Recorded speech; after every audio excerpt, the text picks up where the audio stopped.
Welcome to Miracles in the Madness, where faith meets the chaos. I'm your host, Ashton and together we'll explore stories, biblical truth, and encouragement for women living in the beautiful, messy life God has called them to. Each week, we'll dive into real-life testimonies, practical encouragement, and biblical insights to help you walk faithfully through the everyday madness. Ready to get started? Let's go. Welcome back to the Miracles in the Madness. I'm Ashton Keever, your host, and today I am thrilled to invite my friend Marcy Bursac onto the podcast. And she is, first of all, I got to know Marcy through my full-time job. Ironically, it was for a different podcast, and in my full-time job, we talk about foster care and adoption quite a bit. And Marcy, being especially local and a local author and expert on foster care and adoption, we were absolutely blessed to have her on. So just to give you a little bit about Marcy, she is a nationally recognized foster care and adoption advocate. She's the founder of the Adoption Option and the author of 4 books, including her latest, which is It's Okay to Talk About Adoption. She is an adoptive mom of siblings and is dedicated to making adoption less complicated and raising awareness about the biggest reasons that more than 100,000 children in the United States are still waiting to be adopted. Marcy, welcome to the Miracles in the Madness podcast. So fun. It's interesting to me when you're friends, because you and I, Marco Polo, quite a bit behind the scenes, that I'm like, I don't think I've ever heard you say your name out loud, nor I didn't know that you knew my last name. So it's just kind of funny because to me, we're first name friends, Yeah. You're the first and last, but great. Glad to be here. So grateful to be able to talk with you and for your listeners to be tuning in. Absolutely. And something I didn't mention is, Marcy, you have your own podcast, right? I do. Yeah. Wrapping up season 6. Very simple. The Forgotten Adoption Option podcast. Yeah.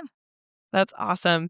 So, Marcy and I, like she said, we talk a lot behind the scenes, and I have been so blessed to have some mentorship from Marcy in actually not the foster care and adoption space, but more of the entrepreneurial leadership mindset kind of space. And so, I'm just so happy to have you on here. And like you said, it is different as friends to be kind of doing this sort of thing. So. Yeah. Anyway, so I guess what we'll do is we'll just jump right in. Marcy, would you share your testimony with my audience? Yeah, which is fun to how do I concisely put decades of my life into a few minutes? But I grew up quasi-Catholic, went for holiday things. Fast forward, I literally, if Ashton, if you and I would have been friends when I was in middle school, on paper, lined paper, I used to write God letters. Because I was like, I know you're there. I need you to talk to me. And I'm sure my mom read them a couple times in my bedroom, right? And was just cool about it and never said anything. But fast forward, it's that summer before high school starts. So between 8th and 9th grade. And my locker partner from 7th grade, I thought she was the coolest thing. She was vegetarian. I became vegetarian. And she moved to California the end of 7th grade. And I remember staying the night at her house. And I just really loved being friends and locker partners. And so we decided we would pen pal. And we didn't just pen pal. My family, for whatever reason, had an old school typewriter in this brown leather case. It was super heavy. And I used to haul that to my room because my dad's a mail carrier. I love mail. I love tangible letters. This is a big theme my whole life. Anyway, Lexi, locker partner, and we write letters. I'm typing mine, literally on a keyboard, like a typewriter, for an entire school year. And she comes in town right before my high school begins. Her high school career begins as well. And she says, hey, let's get together. I want to have sleep over. Great, come over. And then she comes to my house and she says, hey, there's this party at this guy Brian's house. And I was not a girl that was doing that kind of stuff because I was this feels wrong. This just already feels wrong to me. I'm not going to tell you no because you came in from out of town. I'm going to go to my dad. And my dad's going to be the one to say, not at a boy's house. Ashton, I was so mad at my dad. I went to my dad and I was like, Lexi, party, boy. And he was like, what time are we leaving? And I was like, you were my scapegoat, man. You were supposed to say absolutely not. And I'm thinking, I don't want to go. This is going to be awkward. And this is actually what happened, Ashton. That week before Lexi and I hung out, she went on a retreat with this youth group that Brian and a whole group of students were in. It was in Tennessee, and she later told me she was, like, praying one morning by this huge rock, no idea what that actually looks like, and she says she felt like God said, "You have to tell Marcy about me." Now, I like to think that God was, like, responding to my letters through her, and so I'm at this party not very long, we're having pizza, um, and all of a sudden, a group of girls and I are in a corner, and I'm praying to receive Christ into my heart. And Lexi goes back to Wow. California, and I'm dumped into this youth group, summarizing the next several decades. I go off to college. I want to go to a Christian school because I hadn't grown up in that. And geez, like 10 years later, my husband, who ends up being in the same youth group, but at the time was dating someone else, we're at the same wedding because mutual friends get married. We literally like had sparks flying on the dance floor in the most like realistic sense of Yes. that. And we start dating and things get serious real fast because we had known each other for so long. We have a lot of mutual friends. And the question, hey, if we're going to like move towards marriage, from my perspective, by the way, I don't want to have biological children. I had gone right after college to Europe. I went on a missions trip. I saw firsthand, I sat with teen girls who were dropped off at an orphanage simply because their parents couldn't feed and clothe them. And so I'm Wow. telling my boyfriend, like, hey, this is my plan A. I have no desire to have biological children. I don't even know if my body could do that, but like, I don't even want to try. And he quickly said, well, me too. And I was like, excuse me? Like, what do you mean me too? Turns out super random things. So he actually had gone to the same country. It was Moldova. And we later found out he had the same translator. Super crazy weird. Wow. But his motivation to adopt was actually because his grandfather was a first-generation immigrant to the United States from Serbia. And when Grandpa Sam was 7, this is like 1920s, city of St. Louis, Sam's parents died, leaving 3 children orphaned. And at this time, like, you saw an orphan, and especially if they were an immigrant, like, you just turned your head. So Sam grows up on the streets. His 2 older siblings become kind of free labor. I'm using air quotes. Free labor for some family. Okay, whatever. That's just kind of the time of what it was. Sam gets in a lot of trouble with the law. He sleeps in the back of grocery stores, and he has his own beautiful come to Jesus story. Ends up becoming a used car salesman, uses his car smarts. And my husband was like, I always wondered if my grandpa would have grown up in a family. Like, because he was very creative. My husband's an artist. He's like, I just wonder what he would have been able to like do and experience had he. So that's kind of what led us down. Well, this is our plan A. And then we get married, and I think the data shows something like it takes singles and couples about 5 years to kind of think about the adoption space and then do something. And part of that's because this is a life decision. Like, you don't typically Yeah. marry the person you meet next month. Some people have, but like it's not very common. And the other part was we just couldn't find information. Like, we understood you could adopt a baby and we understood you could adopt internationally, but we were like, we want to adopt like a Grandpa Sam. And my husband was very specific. He was like, it has to be someone in our own backyard, meaning this needs to be a domestic adoption. But we both were like, we're not doing the baby thing. And we couldn't Right. figure it out because we knew that like you could foster, but we were like, we don't want to foster. Like, we want to keep children. And so all of that is a huge, like, that's the backstory of where my faith really starts. And for us, what happened is, where church, Orphan Sunday is a holiday. Some denominations and faith groups celebrate. It's the first Sunday in November, started by a man named Gary Schneider, who's on my podcast. You're welcome to hear his backstory. It's absolutely beautiful. He does work in Zambia with orphans. And we learn about how there is an organization in our own community that trains Christian families to foster and adopt children through foster care. And we were like, we didn't know you could adopt through foster care. So we go through the training. It's a whole story. My husband was kind of reluctant because we talked about it, but oh my gosh, the paper's in front of us. We get licensed. We do a lot of extra training because through someone in our family, we learn about another sibling pair. We deliberately were like, okay, 2 kids together would probably be the best fit for us if we're thinking 2 kids overall. And our process got long, as it does. And in the long of that, Ashton, we were 9 months in, and I remember my kids had moved in with us. We were picked for them. They lived 5 hours across our state. My daughter was a week from her 3rd birthday when she moved in. My son was 4. Wow. And it was a 5-hour one-way drive. So every month we would go on a 10-hour road trip, which was pretty crazy on Saturdays, but we just did it because you just say yes.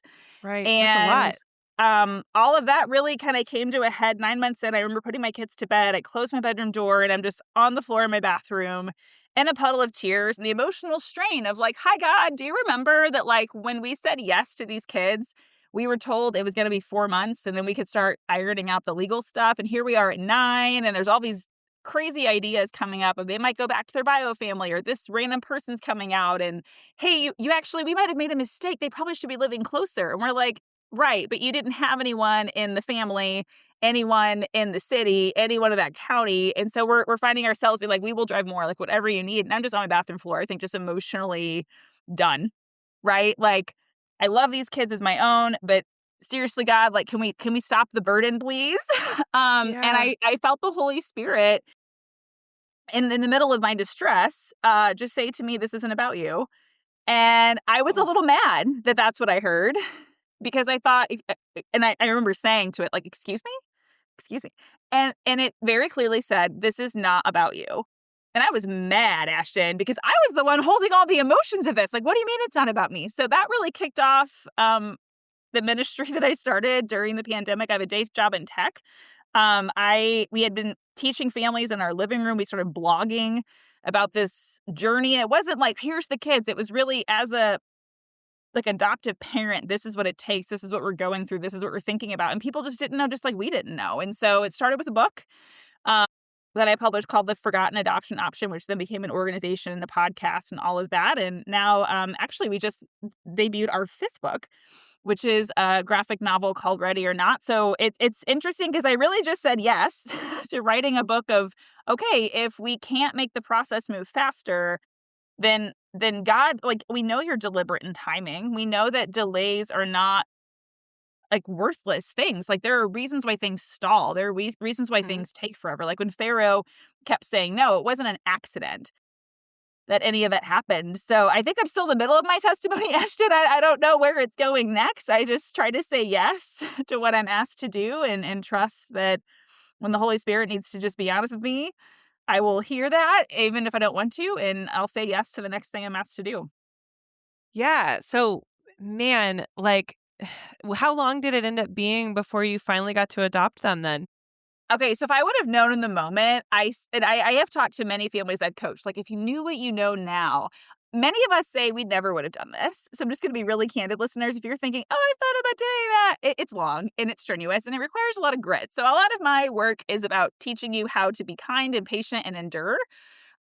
It took us a total of 18 months for our kids to move in and for us to go to court to legalize the adoption. So yeah, it was supposed to be 4 months. Then at 9, I have my breakdown, and a double 9, so 18 months is when Wow. we actually finalized. It was a lot longer than we ever it just is. I mean, the data shows it takes about 18 months to be able to finalize an adoption through the foster care system, but it was a very, very long and heavy journey to watch our kids' behaviors and confusion and the system just be really slow. Wow. Yes. So at my job, I talked about the podcast that we do, and actually Marcy's featured on it. We talk to foster parents regularly, and the story is very similar. They thought it was going to take. They're the parents who've adopted out of foster care, the ones I'm talking about, and I mean, they started and they thought, okay, it's going to be open and shut case, maybe 4 months, then we'll be able to legalize it. And some of them say the same thing, like 2 years before they finally did. And gosh, I can't imagine how painful and just like discouraging it might be in that time of waiting. Um, you know, I think as a biological parent myself, like I think about that time from when we find out we're pregnant all the way through the 9 months. You know, most of the time, a lot of us think, okay, well, it's 9 months and then I get to meet my baby, but you never know what could come up. It could be 6 months and then you meet your baby, but it's really not like you don't want to meet your baby at 6 months yet, you know? Right. So it's this like constant give and take of I really want to meet my baby and this is what's best for them. And so I wonder if that's how God kind of feels when it's in those moments where it's, man, I really want Marcy to be their parent now, but this is what's best for her. Something, yes, but there's so much that you like. I've had families. I just talked to one this week that was like, okay, we're at this point, and they have an infant, which is not common, but they were asking for guidance and like, how can we move this faster? And I basically was like, okay, here's what I know. And I have a book called What to Know When You Adopt Through Foster Care, and the universe. It's all anonymous stories. My husband, they are in there among many other people. You don't know that it's us because we don't want you judging our families, but you can learn a lot through our wisdom. And one of the universal truths we all came away with when we were compiling the nuggets to share along was anytime you hear a number, like when they told us, okay, it's 4 months of this process. Now, I heard 4 months because I trusted that. I mean, when we go on Amazon, they're like, it's going to be here Saturday. You think, okay, and maybe it's like Monday, but like it's not that much longer, right? Right. The universal truth we all found is that if we could just always tell ourselves 6 to 12 months beyond what we heard, that would actually help us endure it more. Yeah. So it's tricky because on one side, I've got research going on where I'm trying to help inform and shape the system, but it's so super complex. There's fragmentation, and then it's also met with just how funding works and how like we are the United States, but depending upon what state you're in, what county you're in, like it is not like it's not the McDonald's. You're not going to go and get the same cheeseburger everywhere, not to like at all like water it down, but it's like there's not consistency in the flow and the who, and there's a lot of turnover. So there's just a lot of factors that make the process long, and with good reason on the other side, right? Like if I had children or if my children were needing, intervention from the child welfare system, I would not want it to be fast. For me to have my children removed from me, I would want to be able to work on myself. So like I see both sides, but it's a difficult journey because you're told things that are, I think, very well intentioned so that you understand what's going on, but there's no guarantee at any point in time. And the things change all the time. Yep. It's a pretty, you're absolutely spot on. I don't have anything to add to that. That's amazing and exactly true. And my brain's like just trying to name all the things that can change, and it's literally endless. There's everything. Can change what they tell you yesterday, if you're going to have a visitor, not where it's going to be, who's your worker, if they have your paperwork. I highly, if you gain nothing else from this conversation, listeners, I would encourage you you might not even be the one like going through this, but just knowing this is like, we have a need. Like, yes, we need people to be foster parents, but we actually also need adoptive parents through the foster care system. And what gets really tricky is how do you do that? Because if you raise your hand and call an agency, they often funnel you to become a foster parent, which is what I didn't want to do. And some states have a very easy process. Oh, you want to adopt? This is your lane. And others are like, we're just going to tell you to foster. And so that's where kind of the work I have comes into play of like, how do we help you take that lane to go adopt? But there's over 100,000 children available for adoption across the country. In Missouri, where Ashton and I are, there's over about 1,500 kids. Several of them are sibling groups and teenagers. And so the part of information, take nothing else away, just understand that we need more people to just be part of this.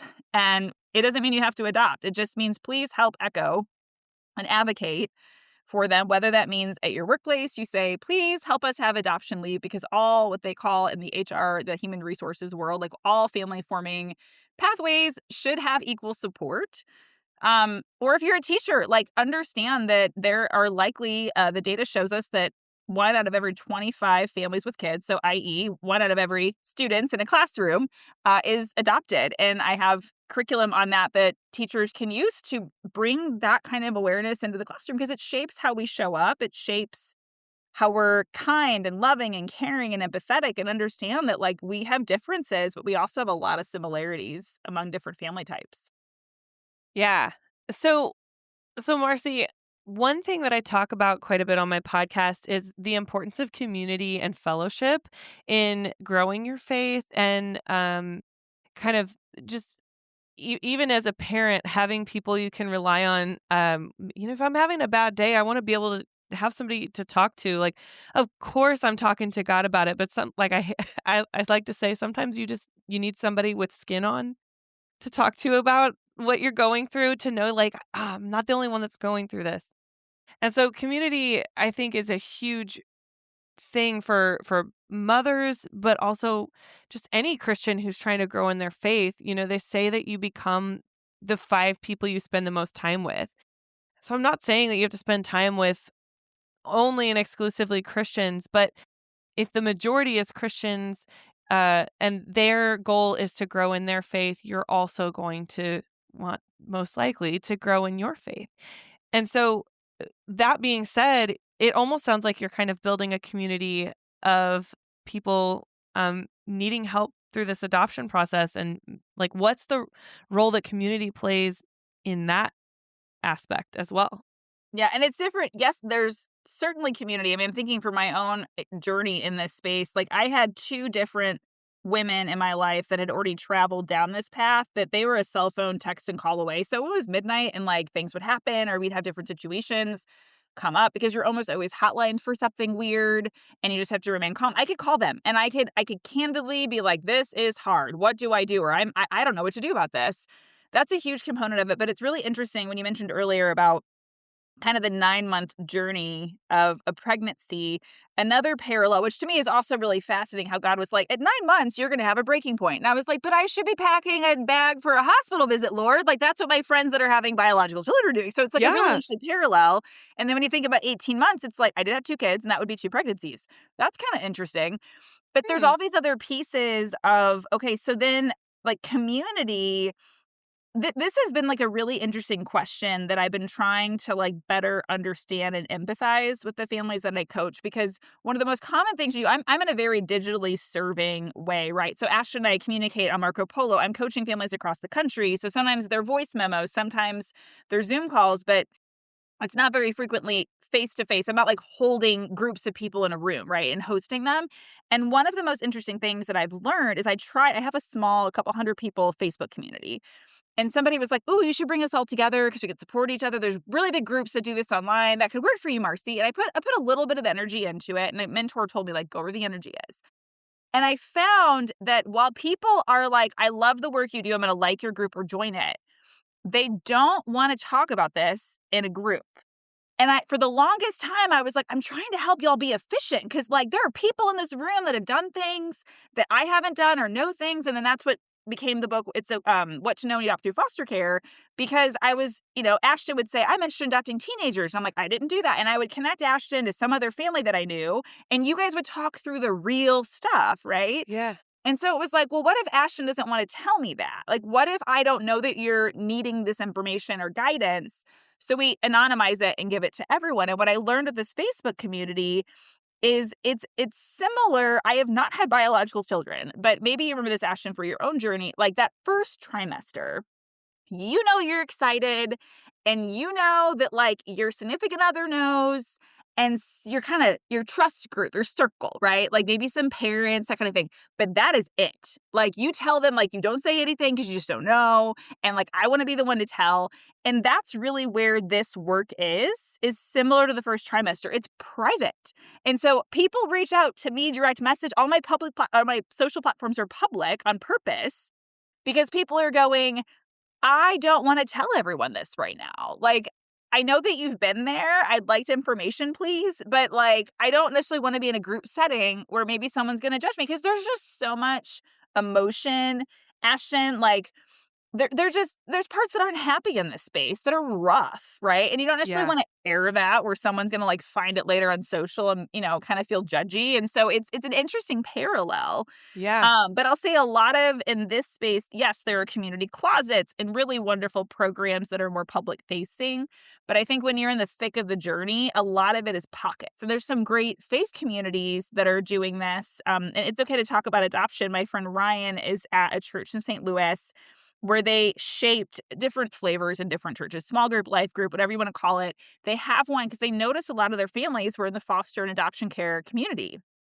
And so they asked a family, do you want to put this together? So they have this beautiful, thriving group of families that get it. And so, yeah, there are nonprofits that serve this space, but this is within a church, a pocket of people that the church is supporting, and they're getting together so their kids are meeting other kids that have a similar story and background. And it's like the most beautiful thing.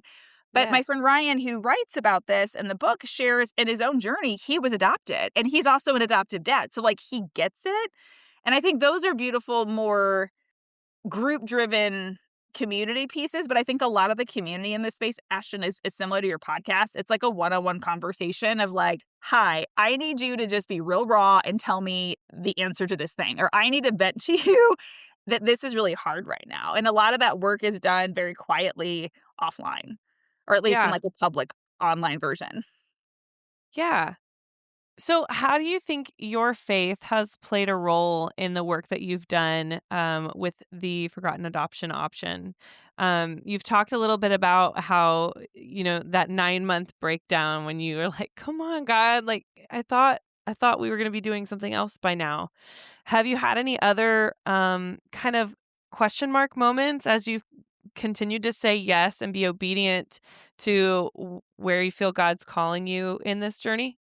Actually, I can't think of a day that I don't wonder that. So it's kinda hard to pinpoint, like, where are they? I can tell you some of the, like, highlights reel would be I remember I remember when we got our stimulus payments during the pandemic, and my husband and I were both employed, and we were both in nonprofit sectors at the time. He's a teacher, and we could make our ends meet, right? And I remember seeing some news article where somebody donated money, and I remember calling my husband and being like, "Could we do something like that?" And he was like, "Well, what do you want to donate to?" And I was like, "Well, I don't know. I just need to know, could I think about money like that? Like, can I think about it?" And that's what funded publishing the Forgotten Adoption Option. And I can tell you from a faith perspective, I had started that book 2 years earlier, and then I kind of stopped because I was trying to write on Saturday afternoons where, like, my brain was not gelling. My brain wanted to be outside and spending time with my kids. Like, that was not, like, writing time.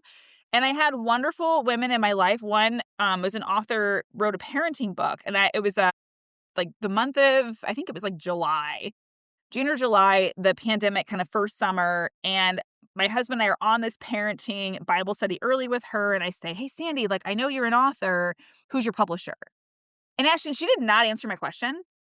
She was like, "Oh, do you feel like you're called to write a book?" And I'm thinking, we're on a social platform in a group setting. Like, everyone else that has signed on early is hearing this whole conversation. And the short of the story is, Sandy does not give me the answer, but she says, a neighbor told me, "I'd love if you wrote a book about parenting.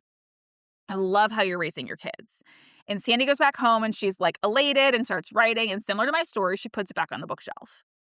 2 decades later, she says she runs into the old neighbor, just "How are your kids?"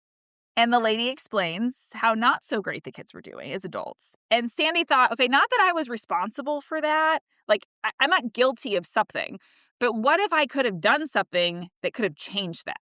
Right?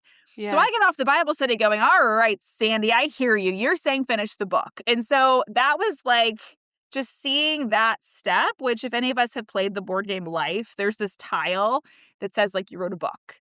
And it's like like a life tile. Like it's like a big milestone. And I thought, Ashton, that is my contribution in this space. Like that's it. And that's all I could see that I needed to do. I made a plan to get it done in the month of August. I accidentally overlapped my husband and I going on an anniversary trip. Whoops. So I was like, I should move the deadline. Husband was like, no, I'm taking you to the library.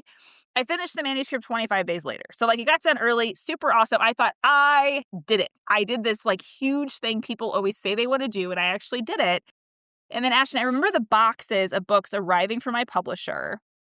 I was so excited. I thought I did it. And I opened them up, and all of a sudden I have this sort of next moment of faith where I realize I was asked to do this. But the only way to make an impact was if the books left my house. Like the book was only going to be effective if somebody read the book. And that's what started my podcast. And then there's this season where I go into pageantry. Like there's all sorts of God things of like, will you do this? And like that one's even like I'm trying to leave for vacation. I'd already packed our bags. I'm trying to go to bed and the Holy Spirit's like, hey, you should Google pageantry. And I'm like rolling over, putting the pillow over my head. And I'm like, I don't know where this voice is, but whatever, I'm going to bed. And it was like 15 minutes, Marcy, go look this up. And it's been wild things, Ashton, along the way. But I feel like each one of them has been, will you do this one next thing? And the one next thing could be months out. It could be tomorrow. It could be a social post today. It's always been this thing. And like at the end of that pageantry journey, which was awesome, I got to represent the state of Ohio on behalf of the Dave Thomas Foundation for Adoption, which does a wonderful job in the adoption-friendly workplace benefit space. I break their online record. They had to like change their technology because I had so many people that wanted to support what I was doing. We got 6,000 votes for People's Choice. I come back and like out of my mouth comes this children's book that I've always wanted to write. And Jesus's words tell us that like out of the overflow of your heart, the mouth speaks. But I had no idea that was on the radar, Ashton. Like each resource I've developed has just been God being like, okay, and here you have the graphic novel. I had an anonymous donor that was like, here.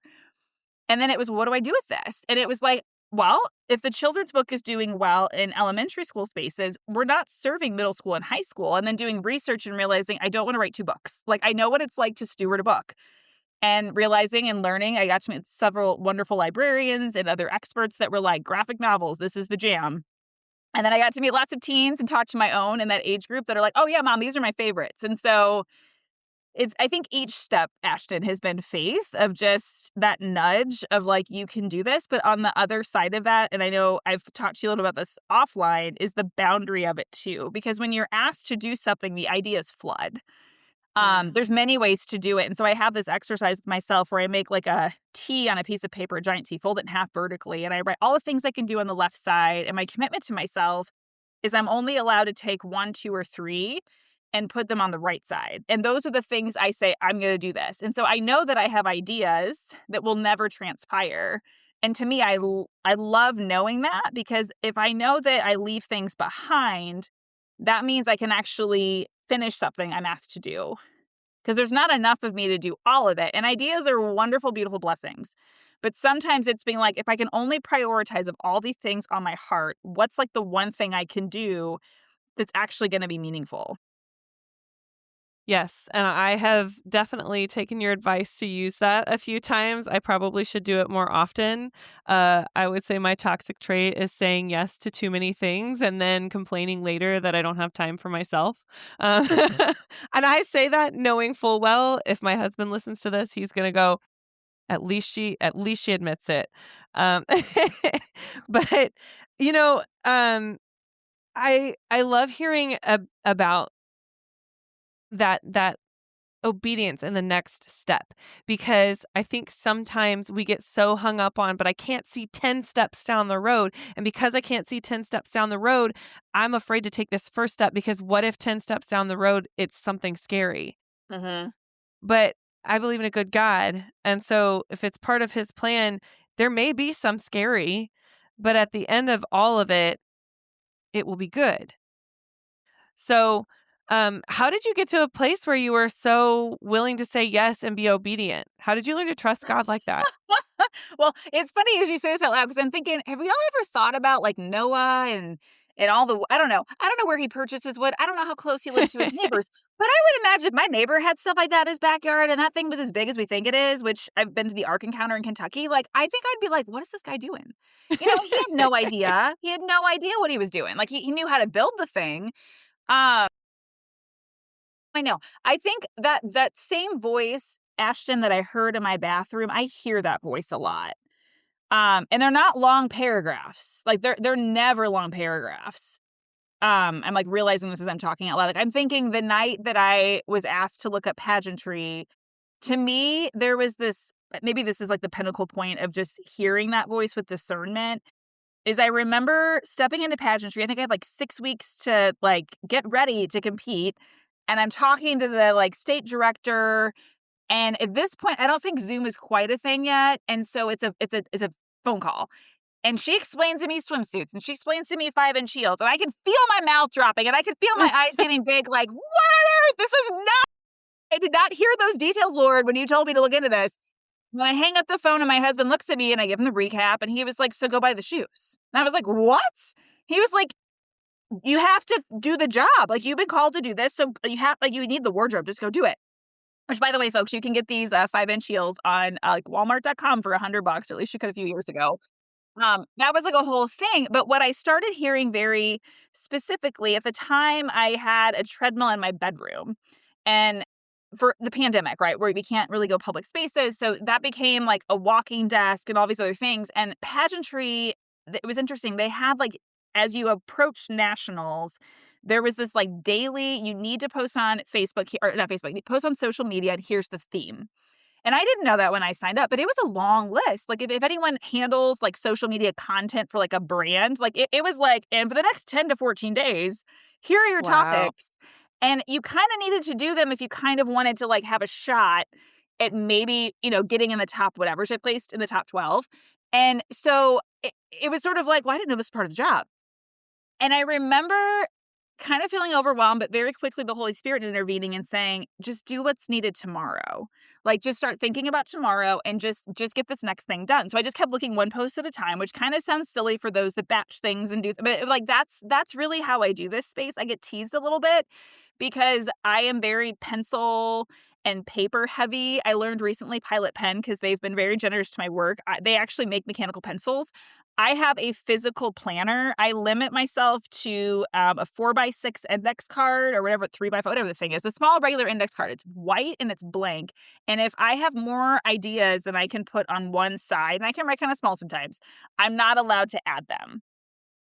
So, like, I have to finish some stuff off the card before I can put new things. And it's really rudimentary. I'm not using, like, some sort of tool digitally to do all this stuff. It's just I can feel in my spirit what I'm supposed to do next. And sometimes I wrote it down today, and 2-3 days later, I'm like, that was a cool idea. I'm not actually going to finish it. I'm going to mark it off because I just know that maybe it's not right now or ever. So it's really, to me, just about being obedient now. Even when it sounds small, because I had someone really early, a mentor who is very well-meaning. He reached out as I published my first book, and he was like, so how many copies are you going to sell? And I was like, why is he asking me this? Like, this is, and like, it took me back because I was like, what is, and I was like, oh, okay. I think what he's actually asking me is he's saying, how are you measuring success? And I was like, that's actually a great question. And I need to sit with myself and figure it out. So I pray about it. And it was all about number of families adopting, being reached out to privately, and making these national connections in this fragmented system. So it was never about numerical sales or dollars, and it was really because my husband and I talked, and it was like at one point in the writing journey with the forgotten adoption option, you get doubt, right? You're like, what am I doing? No one's going to read this. And like, you have all these things that come into your head. And I remember my husband one night, we're going to bed, and I was like, I don't know if I can finish it. Like, it's not long enough, because for some reason I had in my head, like, how long it should be. And I remember him saying, but if it helped my grandpa, would you finish it? Like, if it helped one grandpa Sam. And that's just been the whole thing is, one, I think I know my why. I know very clearly my what. And I think one of maybe this is a nugget for a listener too. For me, Ashton, you were talking about like your toxic trait. I've had to learn, I had a very, what's the word? Unstable household that I grew up in. And so for me in high school, and this is where like faith is the foundation of that, but I really poured myself into school, and it wasn't busy for the sake of busy, but I didn't realize that was sort of my therapy to myself, Yeah. right? Like I would be involved in this and help with this. And then I go to college, and but that was like convicted I was sinning, but God was like, I want you to limit how many yeses. So I think I was part of like 3 to 5 things, and that was that. Then fast forward, I started a career in social service. I'm doing philanthropy work. And I got taught at some point in time about the importance of, do you want to go wide or deep? Meaning, do you want to help like when all your friends are doing a walkathon or a this-a-thon and support like 10 causes? Or do you want to have a focal? And it's been interesting because to me, that's been a huge part of how I feel confident in how I'm following my faith and making an impact is I'm focused.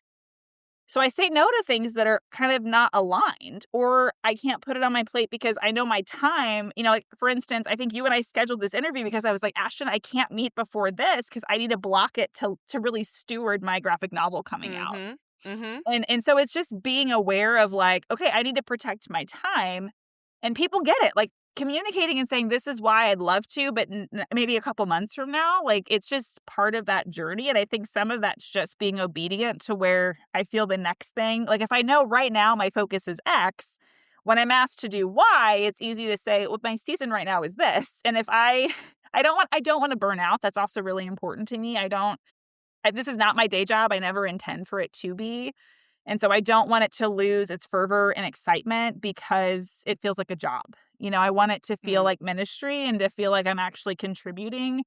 So a lot of those pieces to me are just part of listening and having, being in the word and praying and listening and being corrected, and sometimes having tough love when it's really not about me. So how has your faith impacted your children through all of this kind of stuff?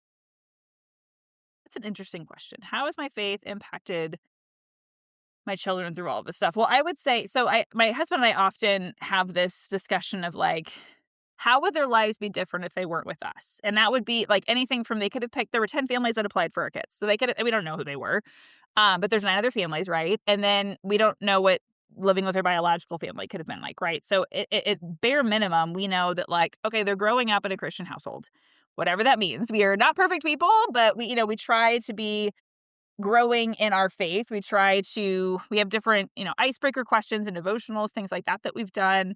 I would even say on a money management level, very early, we did the cute little envelope system from Dave Ramsey, and they did their little financial piece junior, and that's helped them. They both have cars that have been paid in cash now, which is awesome.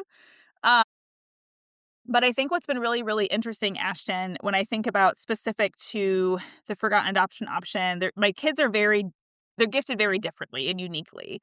And so, like, my daughter, I remember being in that, going back to the pageantry piece and needing social media posts. I remember her being like, Mom, I'd love to help you. And she was like, I can emoji anything. So I remember her like grabbing my phone. We're really low tech with our kids. So she's like using my phone and she's adding emojis to my posts and she's trying to like give me a draft one. This is well before AI. And it was just like sweet because she's like, I can help you write. She's done some stuff within my nonprofit where she was like an accounting intern. So I was showing her how to file transactions. So just like plugging in. She's gone on several different trips with me. We had the opportunity to go to Puerto Rico last year through the American Mothers Incorporated. I was the Missouri Mother of the Year. And while there, this is such a cool connection. My former neighbor's great aunt was an adoption attorney. And she had read the forgotten adoption option. And I remember that she lived in Puerto Rico, so I asked if we could see her. We get to go to like a group home because that's step 1 in foster care in Puerto Rico. My daughter gets to be part of that. And like we learn so much and we're connecting the dots. And so like she's there. She's like right there doing this work and seeing things.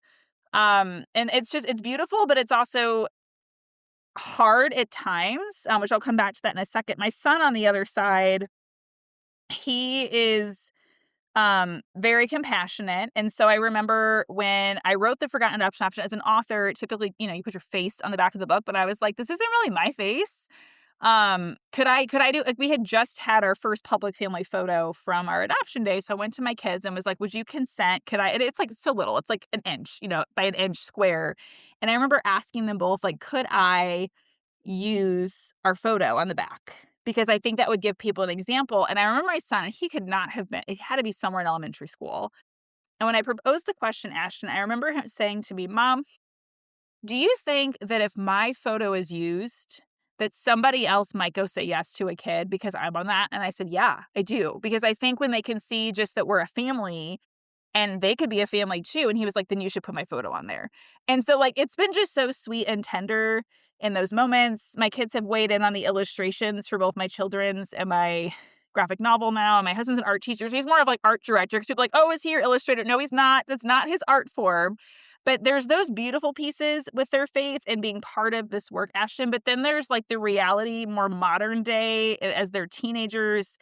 Part of what I do in rhythm I have monthly podcast episodes, sometimes more if there's bonus, is the day before I do a teaser. And my like graphic on social media is a child. I have permission from the Heart Gallery of America to post. It's usually siblings that I highlight or a teenager that are waiting to be adopted across the country. And it's been interesting as my kids walk this out with me. My daughter, you learn vocabulary as you age, right? And she, a few months ago, was like, Mom, survivor's guilt. Because I'm searching and I'm picking and I'm watching a video and I'm just like learning so I can advocate. But she's sitting right beside me doing homework. And I'm like, tell me more about that. And she's just like, I don't understand why I'm not the one you're highlighting. Like, it is not fair that I get to know what this is like and I get to see that they're still waiting. And like that part, Ashton, that part breaks my heart because I can't fix that. Like, I can help her connect the dots. And so to me, the beauty is like, I wonder what your part of this work is. And maybe it's doing your own thing. Maybe it's one day, because we have 2 rules as a family. We never explain why our kids were in care because that's not our story. And 2, we never negatively talk about their biological family. Again, no one needs to hear that, right? Like, we're human beings, right? And so it's going to, I think, be interesting to see as they age and they go through more of their own seasons and their faith to see what they feel compelled to do. But I'm proud of where they both are right now. My daughter is currently looking into the behavioral health field for careers because she sees the need and she's so Yeah. compassionate. So she might career kind of in this space, which is super rad. That's really cool. That is, you know, I can't imagine how I would have responded as her parent in that moment. I think exactly what you said though, like, tell me more about that, and then and just I imagine that was a moment. Yeah, but also welcoming the moment, right? Like we're so real Absolutely. as a family that it's like it's okay that you feel that way and it's also okay that you're adopted. Like it's okay to feel both of those. The play therapists we had when they were younger used to call them double dipped feelings where you're feeling more than one thing at a time. And so it's like I'm so glad you've articulated that. What do you think you could do with that feeling? What do you think you should do because you can see that? Yeah. Wow. Well, Marcy, I would love to, like, I think I could chat with you all day. Uh, but, as we're kind of wrapping up our time together, I guess I would love to let people know how they can, connect with you and, where they can learn more about, all that you're doing, your books, and things like that. Yeah, easiest hub. I mean, I think you said the name multiple times. Just go to forgottenadoptionoption.org. There you can find if you're thinking about adoption, you want to learn more, you want to be an ally. We talked about workplace benefits. If you want to bring my books into a classroom, I've had many therapists use them in a clinical setting. I have a lot of child welfare workers that are now using them as well. And so all the resources are there. You can figure out through there. There's my social handles are there.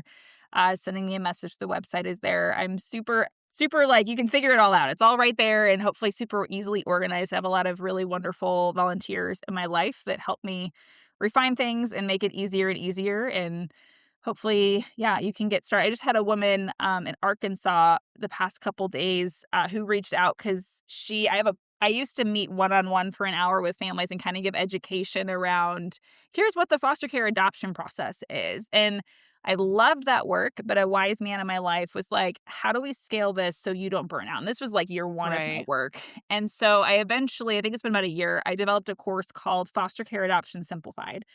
So it's like 45 minutes and I've got all sorts of, this is how it works and here's some downloadables. And it's simple. So then you don't have to worry about coordinating time with me. You can do whatever you want to do and no one has to know you're taking the class.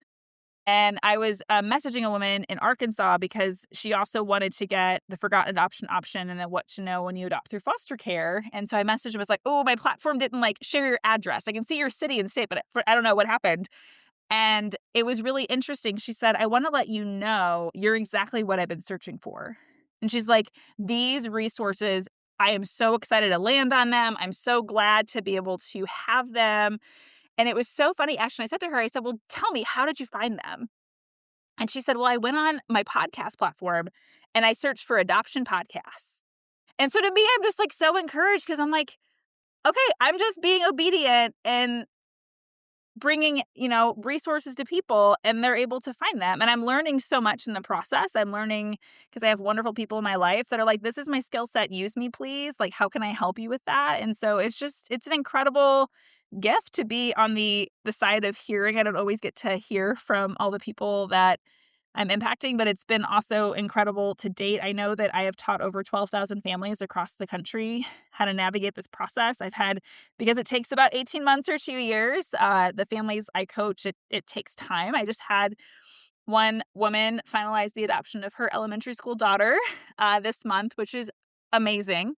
And she actually took my children's book to the classroom and cupcakes, and they celebrated her daughter's adoption and taught the class about what foster care adoption was. And like hearing just all the conversations that happened, and kids don't know, right? Like pets are this, and well, why were you in foster care? But even for like, she coached her daughter in advance, and her daughter was like, I'm not comfortable saying that. But now these sweet students who will one day become older students and adults, like they're not going to be adults wondering what foster care is. They're students and they're elementary students that can say, I know someone that was adopted through foster care. And who knows, maybe they'll adopt one day or maybe they'll just go tell everyone else too. It's quite a beautiful thing. We all can really do something. Absolutely. So one last question, and then I'll let you go. This is a question I ask every guest who comes on my podcast, and that is, what is your favorite Bible verse, or what is a scripture that you live by? So I don't know that I have like one. I love finding them. They're sort of, to me, I know fortune cookies are like a thing, but to me, they're like that little message that like you just kind of open and they're sweet. So I have a list of them. But the one that's open right now, I typically read these before bed. And then when I feel like it's kind of had its marinating time, I flip. So the current one is Romans 15:13, which is, may the God of hope fill you with all joy and peace in believing. And I'm going to say that again. May the God of hope fill you with all joy and peace in believing, so that by the power of the Holy Spirit, you may abound in hope. And to me, that's super timely because it's really our faith, my faith, and knowing that I'm holding on to it, that makes me hopeful that parenting in the thick of things can be hard, but we have hope that God's there and meeting us and leading us. I love me some Romans. I don't know what it is about Romans, but I will just, during communion time, after I've prayed a little while, I'm like, I'm going to meditate on some scripture. And every time I'm always in Romans. I just enjoy reading it. Man. I don't know. It goes so many directions, but it's to the point and just full of one-liners that are just, boy, I needed that. I needed to hear that. So First and thank Second you. Peter are like that for me. I could just stay in those books for a very, very, very long time. It used to be James, Oh. but I think I got tired of getting a black eye every time I read, so I had to take a break. That's fair. Thanks, James. We'll come back to you later. Yeah, like, I need somebody to, like, let's say it softer for a second. Yeah. So, Well, we need that thick love sometimes, right? absolutely, James does not mince words, and there are times where I'm like, "You know what? I just need my toes to be stepped on today, so I'm for me," so anyway, well, I thank you so much for being on this podcast with me today, Marcy. I'm so excited for my audience to hear everything that you have to say. I'll be sure to link in the show notes the your website and to your podcast. I will link in the show notes your episode with Gary Schneider if they want to learn more about Orphan Sunday, and maybe they'll find out about one near them if they're not connected with a church that does that, to learn more, just like you and your husband did. Yeah. So, all right. Well, I appreciate you coming on the show. We'll talk soon. Fun. Thanks a bunch, Ashton. I'll see you soon offline. Hey, I want to invite you to Miracles in the Madness community. It's a free, private Facebook group for women and moms trying to walk out their Christian faith together. In this group, we support one another, we share scripture, pray together, and just generally have a community of support and growth and discipleship together. You don't have to do this alone, so come on and join us. There's a place for you too. Thank you for listening to Miracles in the Madness. I hope today's episode encouraged you and reminded you that even in the chaos, God is present and faithful. If you enjoyed this episode, please consider subscribing, leaving a review, and sharing it with a friend who might need a little encouragement today. This helps more listeners like you find this podcast.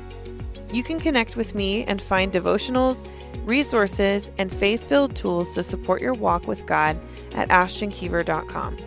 You can also follow along on social media or join the community where we continue these conversations and walk this journey together. Remember, God is still writing your story. He's working in your everyday moments, and you are never alone in the beautiful chaos of motherhood.